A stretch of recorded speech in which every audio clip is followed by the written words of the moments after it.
What's up, everyone? Welcome to another episode of the Rated G podcast. I'm your host, G. Dorado. If you are new here, welcome to the show. Here on the podcast, I like to share honest discussions and conversations with other artists and creatives. And while doing so, I like to promote their brand, especially if they are running a business. And when I don't have guests on, I like to talk about generally anything that piqued my interest. But as of late, it's been AI and how much of an impact it's had on society as of right now. And but when I'm not talking about that stuff, I do talk about I share insights of like projects I'm working on, which we'll be getting into later. But yeah, I share insights of my work and then just like other, I'll talk about some geeky stuff. So yeah, if you're into that type of content, please follow, subscribe, ring the notification bell. That way you can keep up with the future uploads. If you're watching, please leave comments. I'm always I'm always thrilled to interact with anyone that tunes in and leaves a comment or a question. So yeah, share, and sharing helps. So like all the necessary things to help grow the podcast, to grow my channel. I do have other types of content videos on there, vlogs, art videos, all that good jazz. And if you want to keep up with me on social media, all the links will be provided down below in the description. And let's move onward. Oh man, I don't know what it is. I'm going through like this weird funk since last week. I'm really doing my best to shake it off, but for some odd reason, I've been having some real struggles getting up on this mic here and talking. Maybe I don't know. I'm thinking maybe because my life hasn't been as it's slowed down a bit. My focus has really shifted on other things. So I'm wondering if that's just a result of that. I don't know. It's just like a weird energy shift. But yeah, I kind of want to talk about this past weekend for a little bit because I did my I went back to Norfolk and did this market called Mooney Mooney Market, promoting, and celebrating Filipino American businesses. And this was technically my third time in Norfolk. The first time was for the farmers market, which did not end well. I just ended up packing up and leaving early. And then the second time was for the flea market. Same people that ran the farmers market, but that was brand new. That was like the when I attended, it was the second one, and they wanted to keep it, every a weekly event. So I was able to do the farmers market, not farmers, the flea market, did pretty well. Well enough to make a little bit of profit, and but overall a fun time. I got to meet some wonderful people, and then came back a third time for the Mooney Mooney market.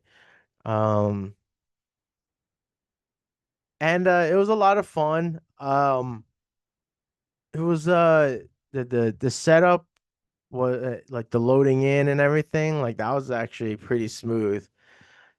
Uh but yeah, I fell a little short. I could have, if I sold one more thing, I would have at least broke even.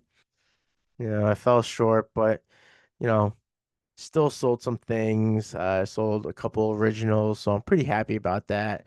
Um, but yeah, I've been, and I have plans to go back.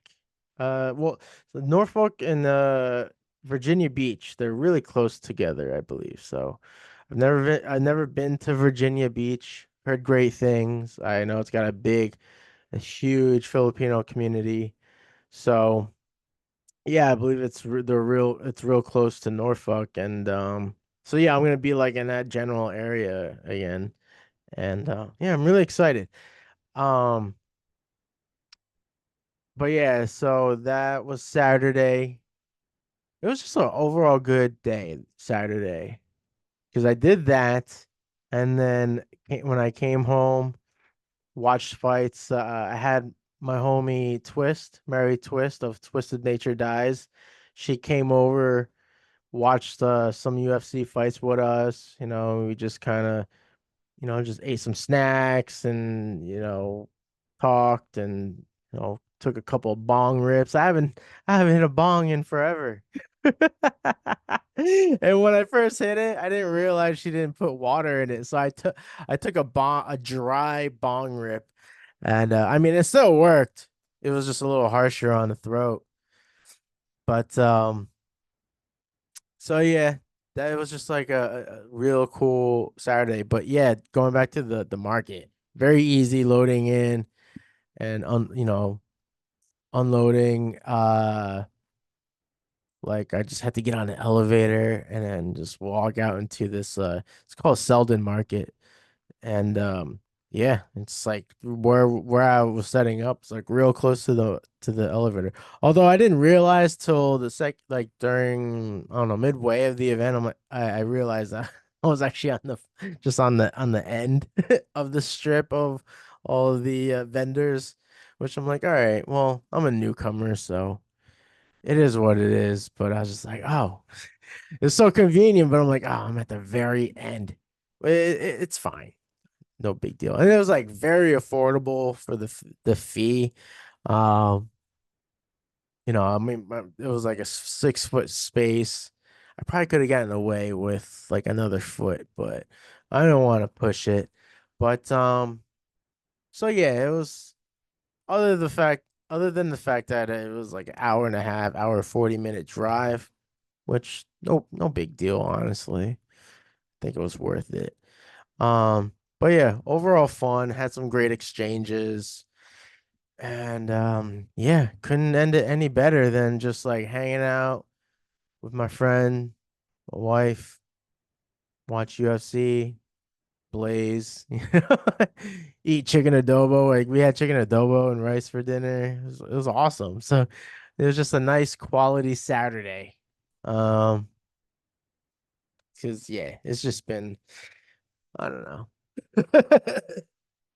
It's been like it's just been like a rocky year. But anyway, there is something I really did want to address before I move forward. And that is on the last episode, I I made an error on something I was talking about.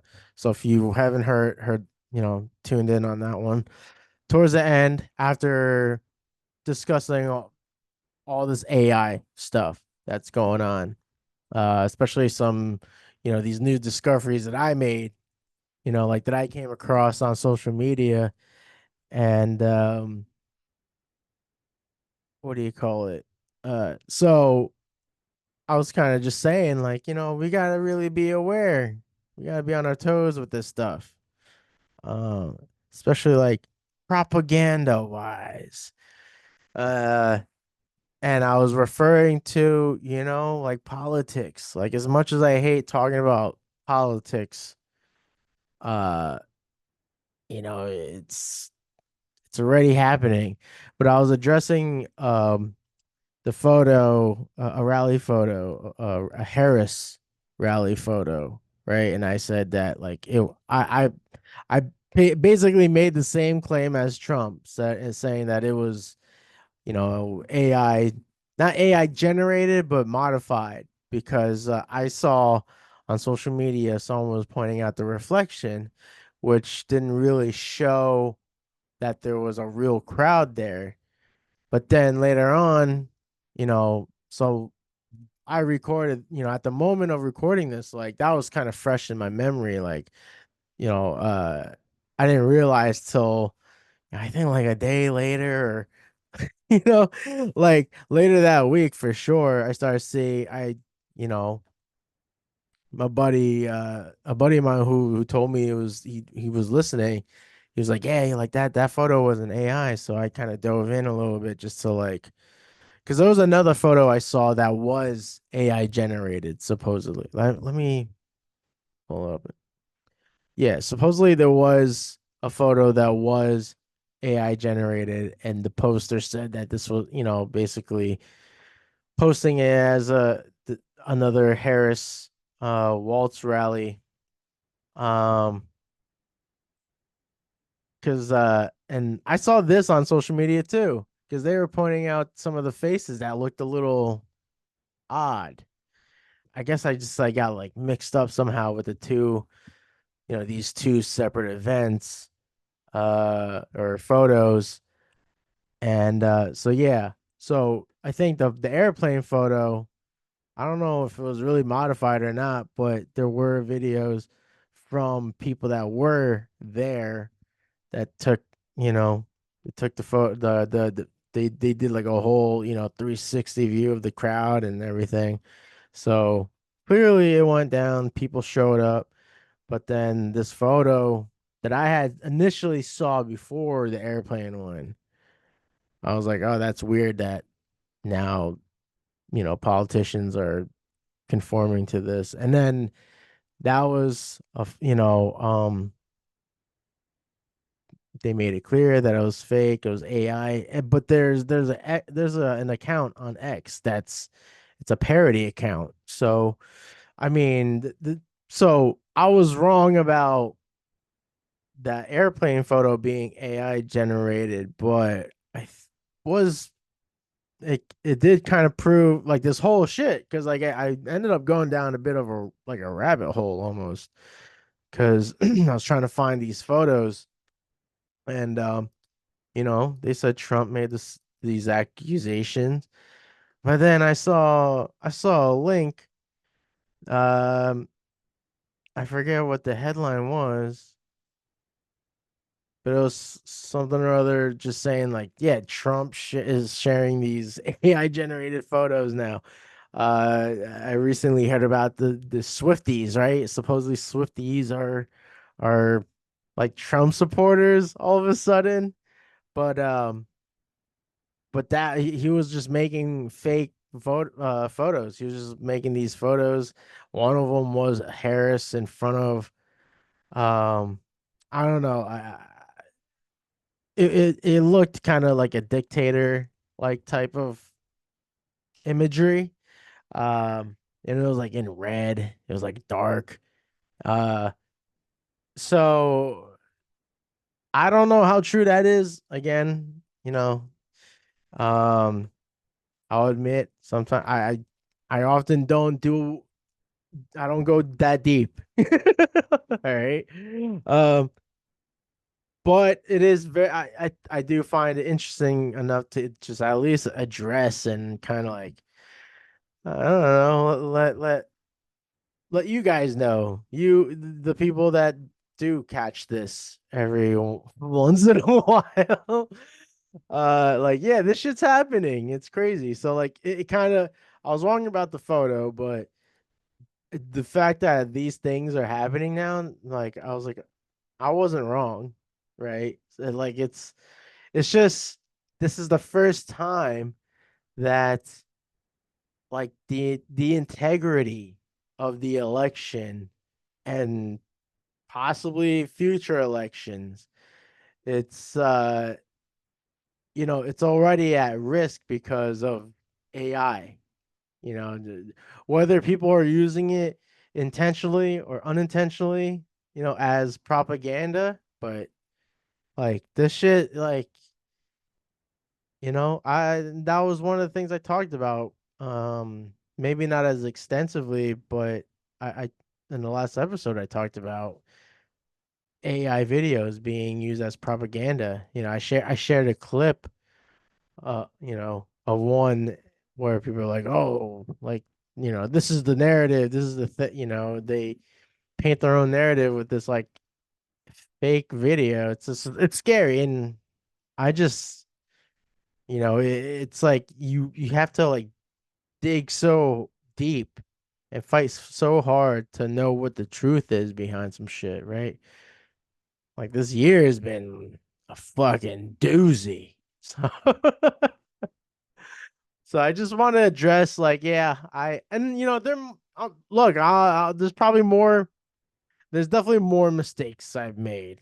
All right. It's just when I'm at least for me, when I'm in the moment, I know this happens to my guests too. Like when you're just like focused on the moment and you're just talking and sharing opinions and all this stuff, like you forget like exactly what like you forget some of the things you talked about. Like the specifics. So I often, if not always, do rely on the audience to send me some sort of feedback or call, whatever. Like my like my friend was being nice about it. He's just like, oh, I'm just like, because I told him like, yeah, I'm sorry. I was like, I was wrong, and I kind of later on found that out after releasing the podcast. But I'm like, I'll try to be better at it. But it's just good to yeah, like if I miss something, it definitely helps. If someone's like, "Hey, like, you know, I tuned in and I just want to let you know, like, this has actually been confirmed," right? Always appreciative of that. Um, and the last thing I'll say, like, in addition to the AI topic, this whole episode, I promise you, is not going to be just about AI. There is I'll be getting to some other things. We're gonna pivot, but I did find out. I'm sure many artists now are aware that the CEO of Procreate fucking hates generative AI. So if you haven't seen the video, here it is. Are we rolling? You've been asking us about AI. I usually don't like getting in front of the camera. I prefer that our products speak for themselves. I really fucking hate generative AI. I don't like what's happening in the industry and I don't like what it's doing to artists. We're not going to be introducing any generative AI into our products. Our products are always designed and developed with the idea that a human will be creating something. We don't exactly know where this story is going to go or how it ends, but we believe that we're on the right path supporting human creativity. That's right. I mean, that's really what it comes down to at the end of the day, right? God, it's so cliche to say that. But it's true. It really comes down to when like this, piece of art was created by mankind. Regardless was, sculpture or other traditional mediums that require, labor. It could be digital art. Um, it's just it's this. This. As long as it's made by this. Staring at my hand for the listeners. I am using my hand gestures. Anyway, so I thought that was refreshing. I saw that on Instagram and I was like, because it's the AI applications everywhere now. It's on Instagram. Like if you're making a post, like you can, I believe there's like a button tab to um let the app know that this was there's AI included in this content. But it's in Zoom, it's in Google, it's uh banking apps, like it's everywhere. But it is nice to know that Procreate, like that's a big deal for digital artists. I that's how I make some of my art is with Procreate. Um, and what a great switch because Adobe is they all about AI now. So that's pretty major to have come across that video. Um, so yeah, that's a relief. bring some relief when talking about AI. Now we are going to pivot because of another rabbit hole I found myself going into, and that is Transformers. Yeah, for real. And what timing too, because I actually forgot about Transformers 1. I'm pretty sure I mentioned it on an older episode. I don't know which one, but I had mixed feelings about it. I still do. I want to be open-minded about it, but this whole thing started because I saw, like I'm into YouTube reaction videos. So I came across one of this. Which one? I don't know if he's like Gen Z or not, but he looked like a young fellow. And he was watching the Transformers animated movie for the first time. Now that came out in 1986. That's the year I was born. It's my favorite. It's like really close to being my top favorite Transformers movie. Um and I grew up on the cartoon. I grew up on even Beast Wars was my shit. I really grew up on this movie. I loved collecting the toys. They were so fun. And yeah, so watching this kid react to the movie, um it was fun just to see the reaction. And I ended up watching a couple more of like one with this couple. I forget these YouTubers' names, so I apologize. But yeah, I watched like about a handful of YouTubers reacting to the 86 version of Transformers, and it's nice. It's nice to see them actually kind of embrace the old school Transformers, G1. We're talking, the traditional animating, their classic look, the designs of, the voice acting, the soundtracks, like like it was just really neat to see them, enjoy it and like even kind of like wanting that to come back. Because it's true, like watching, like every time I watch that movie, I'm like, man, like especially the soundtrack, it's so good and it's so fitting, not just of the times, but I mean, just like the movie too. Like, yeah, and it's just nice that like not every song is like some pop song. I don't know, like yeah, so if you haven't seen it, I would watch, especially, if you like the Michael Bay movies. Yeah, check out the animated movie, man. Shit. No, but yeah, I went down this rabbit hole and then I was like, "Oh yeah, like these people, are probably maybe, you know, I don't remember them saying it, but like maybe they're doing this because not only after watching the Bay movies, but maybe for Transformers 1." And then I rewatched the trailer for it and I was like, all right. I think it's really cool that they're approaching it with it's like it's a prequel or like an origin movie.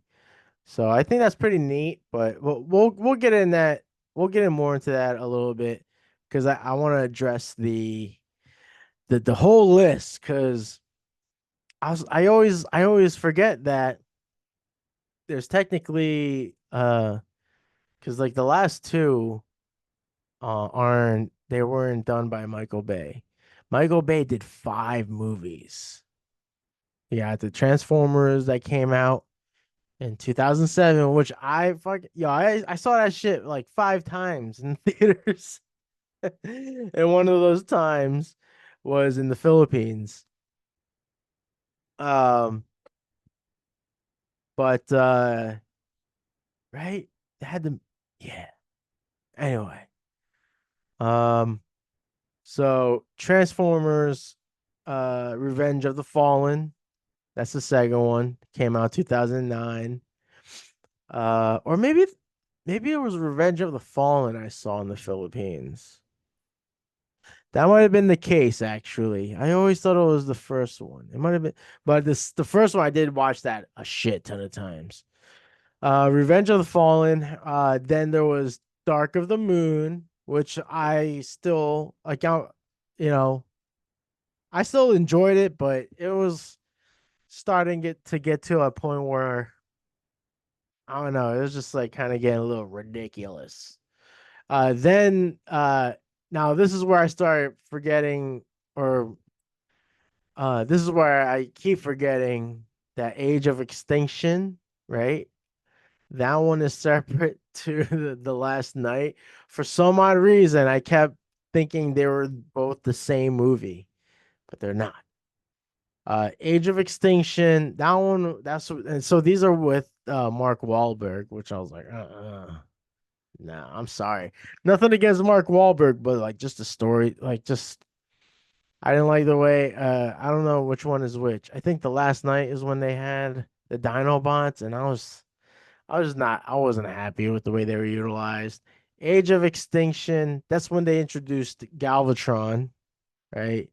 Not that satisfied with how that went down either. Because that was when they had um what do you call it? Like the way they transformed, it was like the particle thing, right?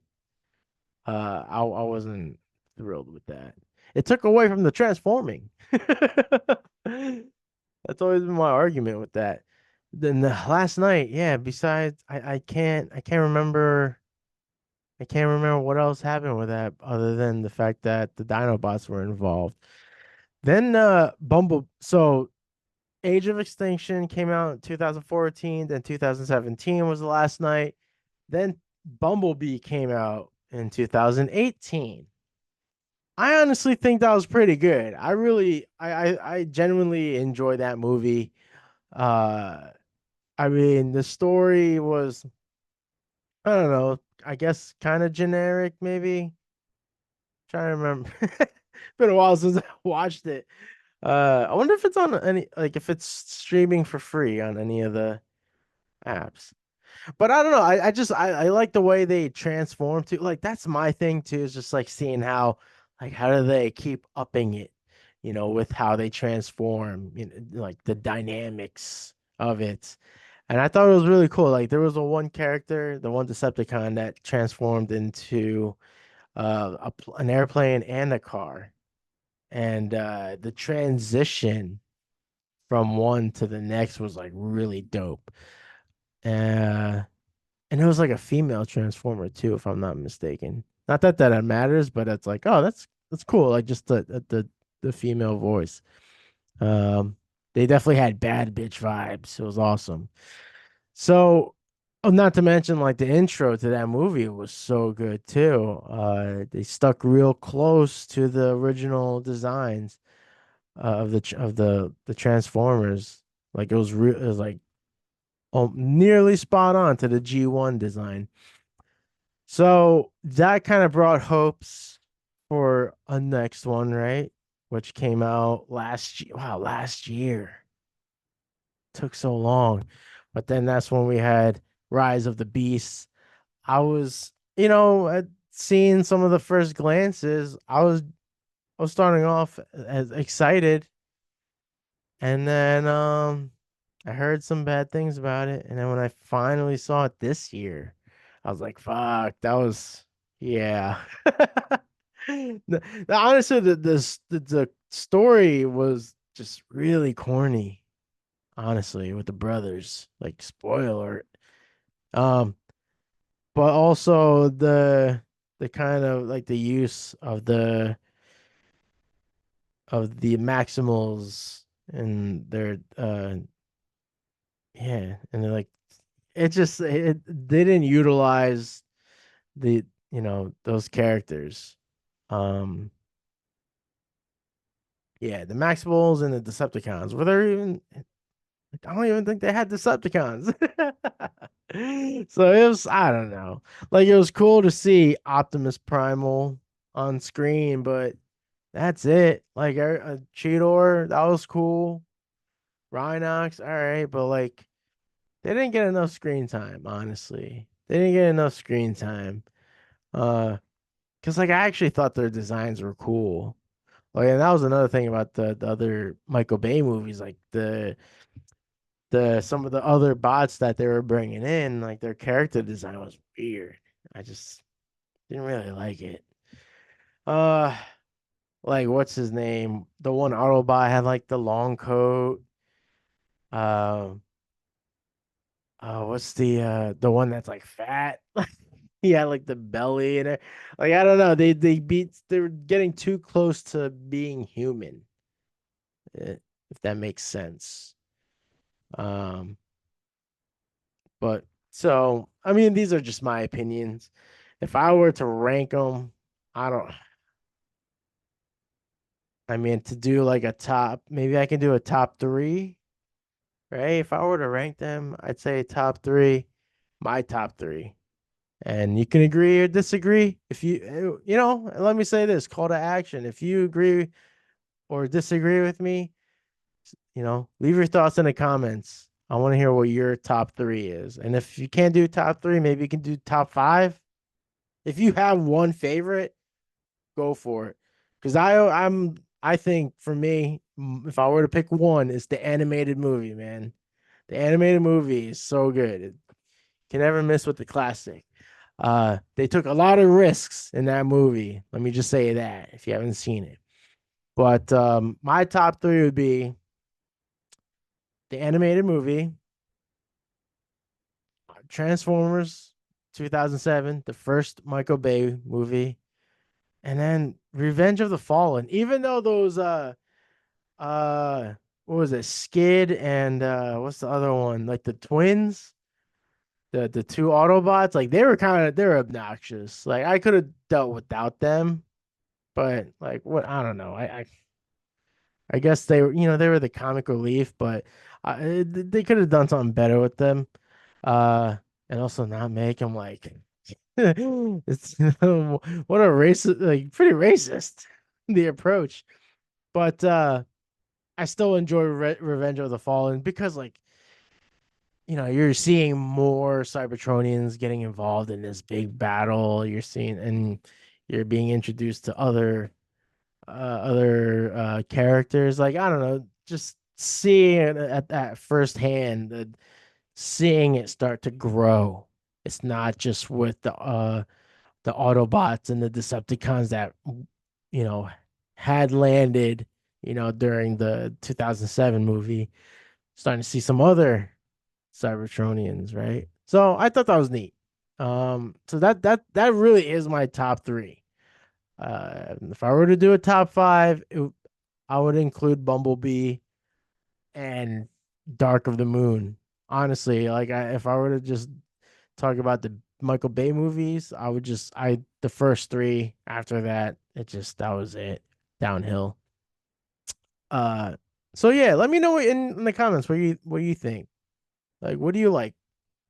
What's your Go ahead, your top one to top five, if you can get it that far down.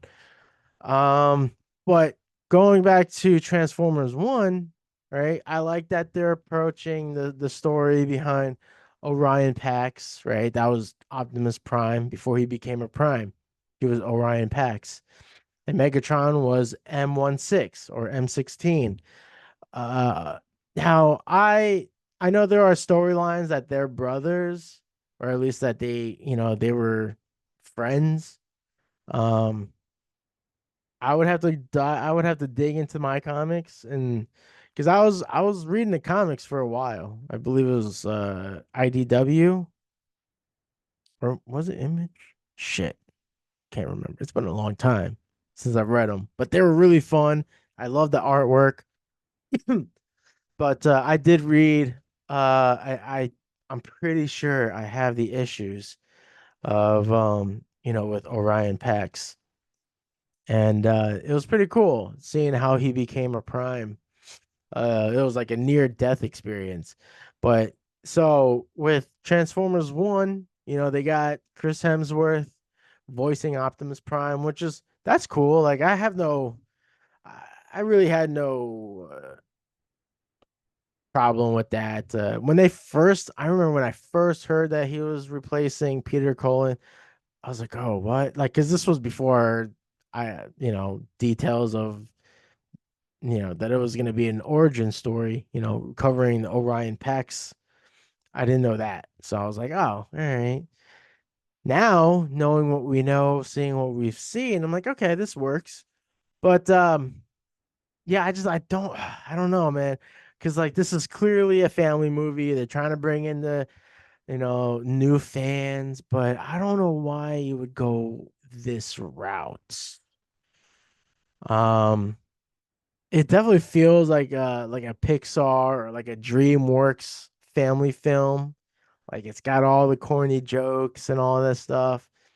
Um, so I that's the part like I'm like maybe because I'm like a pretty big fan of the franchise. I'm like I don't know if I want to see it in this kind of light, this type of representation, but whatever. Like I'm gonna try to be open minded with it and just try to enjoy it for the animation and just try to, appreciate the the effort of seeing Orion Pax and also see like how they interpret the discourse between him and Megatron, M16. Because also the way like why they kind of like break down the sort of class uh of of like who can transform into what, you know, or even just being a Cybertronian that can transform into something. Like that's an interesting approach. I really don't believe that was the case in the comics. Did I say comics already? I thought I said comments. It's very close. But yeah, in the comic book series, I don't remember that being like a thing. So my memory is very fuzzy on it. I haven't read the comics in probably 10 years now. So it's been a long time. I may really have to go dig in. Also with a lot of the comics for Transformers, I don't even know if the issues I have are actually in the same like arc. I just was grabbing, I was trying to find the number, make sure it's in the chronological order, but I, in the comic book world, there's like different story arcs and universes and all this shit. So, um, yeah. Anyway, so I don't know. I feel like I want to see it in theaters just for the atmosphere, but I don't know. I don't want to. I'll probably just go do a matinee show. So I don't, it's like $10, right? $10 is like that's like nothing now compared to the current prices we have. But yeah, I don't know, man, because a lot of movies, especially like that's the thing too. Like this is like a great opportunity to attract to your original fan base while having this out there for potential new fans. So like I don't know why you have to make this crazy change of the storyline and even like the tonality with all the humor and stuff, making it like real kid friendly. Like I I feel like you didn't have to go that like colorful.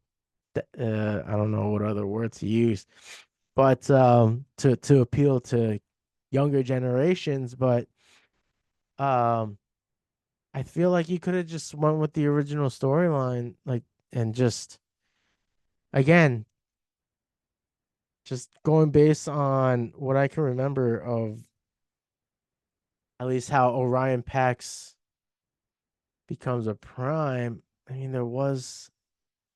it's just more bad. All right, it was just badass. It was just much more badass than how they showed it in the trailer for Transformers 1. I don't want to be a hater, you know. Um Also, like, so besides Chris Hemsworth, the other voice acting voice actors choices for the other characters, I don't know the name of the guy that's doing Megatron. I've seen him in other stuff. He was on I think that was that Bullet Train, the Brad Pitt movie. Uh,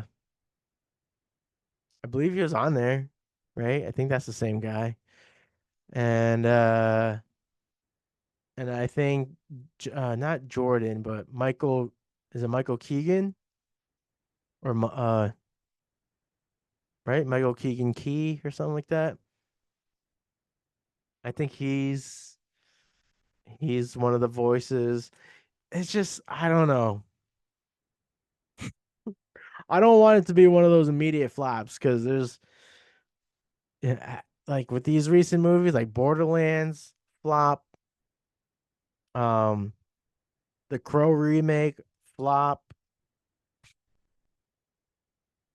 uh, what else has been a flop? A lot of them. It's hard to keep up now. So Star Wars, the Acolyte flop.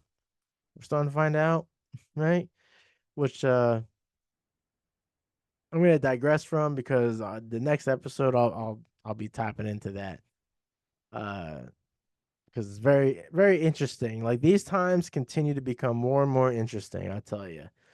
But yeah, I don't really have any more thoughts to share on Transformers One other than that. I can only just be appreciative of that they're going into the Orion Pax storyline and how him and Megatron became sworn enemies, but the approach is questionable to me. And I'm just gonna really try to stay just focus on the animation. I think the animation looks pretty neat. The quality looks pretty good, so we'll see. I think I'm gonna still see it in theaters. So that is that. The last thing I want to share is just a little bit of insight on uh some art projects because on social media I haven't I'm like I've been kind of laying low a bit. I mean I share stuff in stories still pretty frequently, but my content, my main content is definitely like the frequency definitely has gone down. Um and Yeah, it's just like that what I'm working on now, it's for clients, right? I'm working on commissions, two pretty two like big, not in terms of like the size of the pieces. They're both I think I'm work yeah, they're both in 11 by 14, which isn't it's not that big. But it's just the amount of work that has to be put into it. There's some great detail in both commission pieces. And yeah, I've just been focusing on those projects and putting out little bits of new art like small like 4 by 6 or like sketch cards. Like I'll make those because they're kind of easier and quicker to do.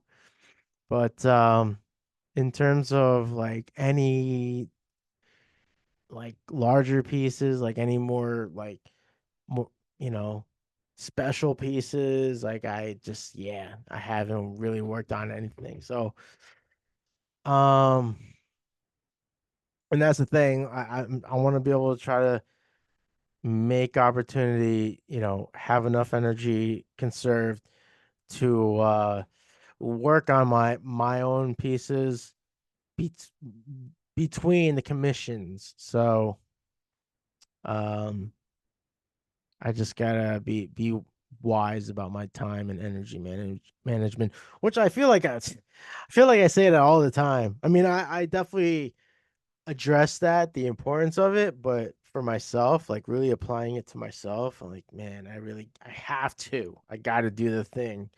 So, um, so yeah, I'm just more just focused on the commissions right now. Um, events are starting to add up, which I'll be plugging shortly. But yeah, I don't have any other special I have I've spoken about this numerous times, but this is actually one of the pieces I want to get working on between the commissions is this tech utopian piece. I started it a couple years ago, I believe, right? 2022 maybe. Uh, and I got like a rough sketch of it, and then I gotta start doing some clean details. But I wanna finally get that finished. I want to finish it before the end of the year for sure. So we will see. But I'm also eager to start another new piece, not a tech utopian piece, but uh I want to go back into doing some more Filipino themed art, more specifically introducing some folklore creatures. I've done a couple of duende pieces, which are like these little gnomes. They're known that if you're out there hiking or just out there in the wild and you come across these what they kind of look like ant hills, like these little dirt hills. You gotta, walk around them or like step over, like you gotta be polite and respectful around them, right? So you gotta walk around them, say, excuse me, pardon me. Because if not, if you're disrespectful, they're gonna they're gonna come out and chuck rocks at you, or even worse, put a hex on you, put a curse on your name. So that's the whole lore behind them, and but they'll be sweet to you too. If you're respectful and kind to them, they will bring you gifts and treasures. So you know that I did like a 4x6 one. I didn't get a chance to get it scanned and make prints out of them. Um, but I'm still happy to have sold the original. I sold that original at the Mooney Mooney market this past Saturday. But I have the other Dwindy piece, and the prints of that one, they sell pretty well. So and then I got this other one. It's a swamp monster. It's called Berberoka. I might be like botching the pronunciation because I'm fucking American. But and these creatures, they go by different names depending on the region. You know, so just little FYI there. But actually the guy that bought the Duende piece, he asked me if I had any art on the Capre, which I was not aware of. Like I've pulled up lists of Filipino folklore creatures, but I didn't recall Capre. And it's so funny because the description of it it's reminiscent of an old sketch I did back in college.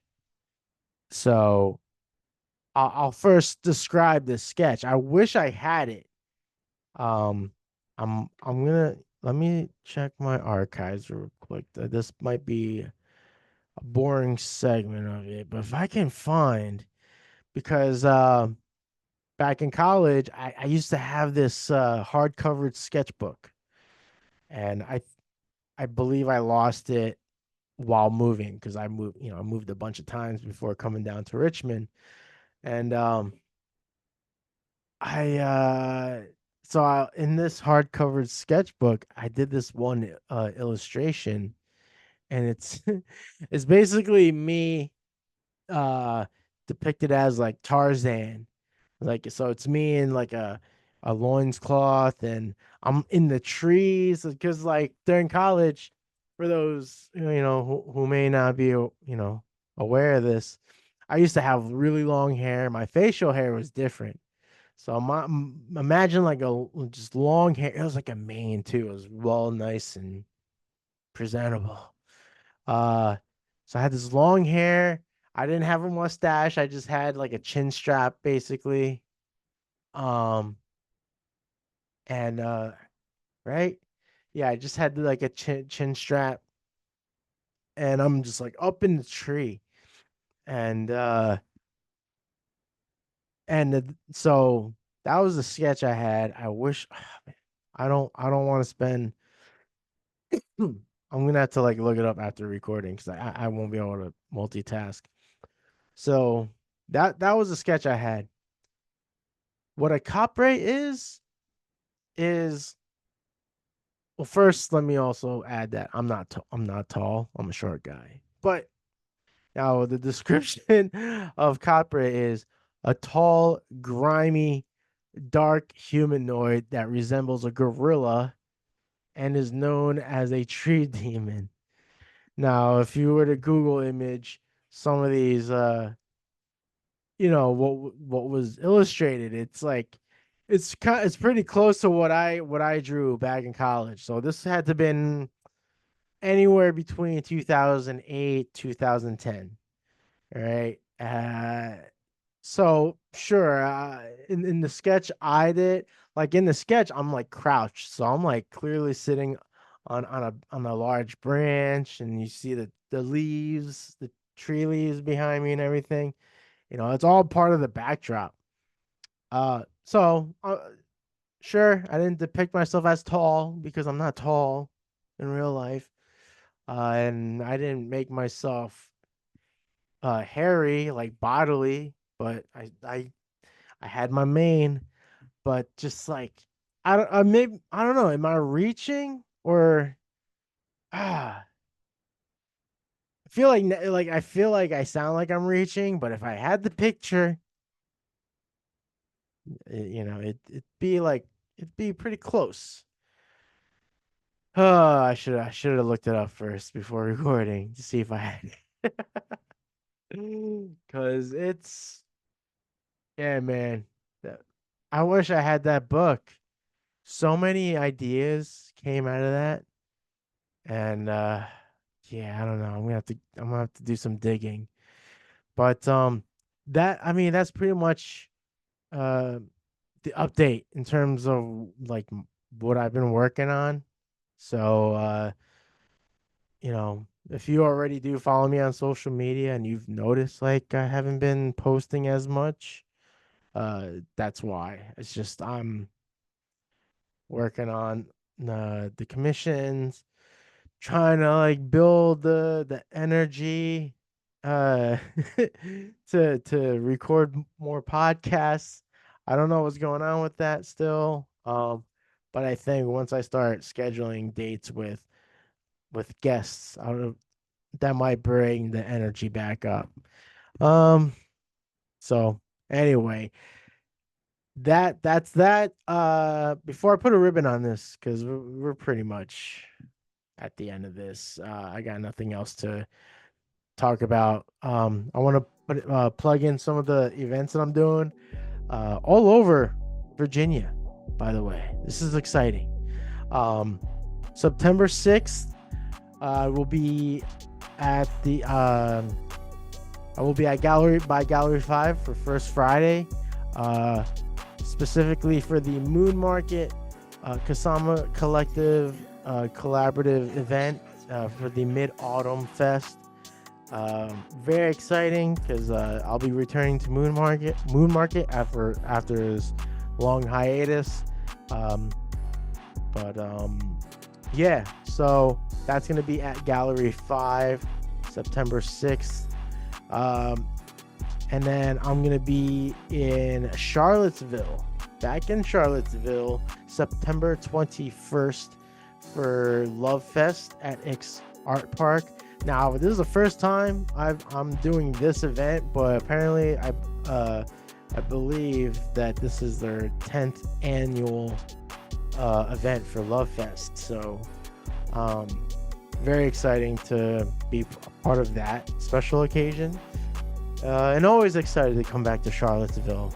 And then Sunday, the following day, the 22nd, I am gonna be in Virginia Beach for the Mabuhay 757 and Kasama Collective Piranha Market.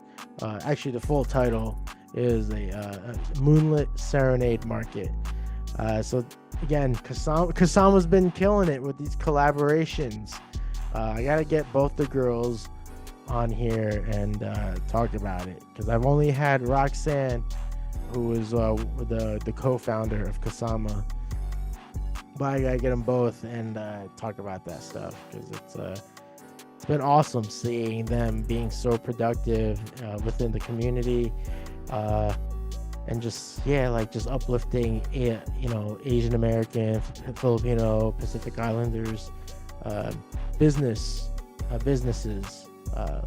including myself, uplifting us, our community, and also helping us expand by collaborating with some other like non-Asian markets or events. So really cool stuff. If you're unable to attend to any of these events, but would like to shop, see what I got available, you could always find me on my online shop at the artofgtorado.square.site. Well, once again, all the links to that website, to my social media, all that stuff is going to be in the show description. All right. So that is it, guys.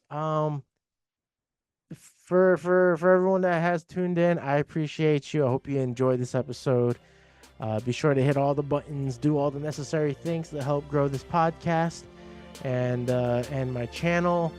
And stay safe, stay healthy, and stay driven. And I will catch you on the next one. Peace out, everybody.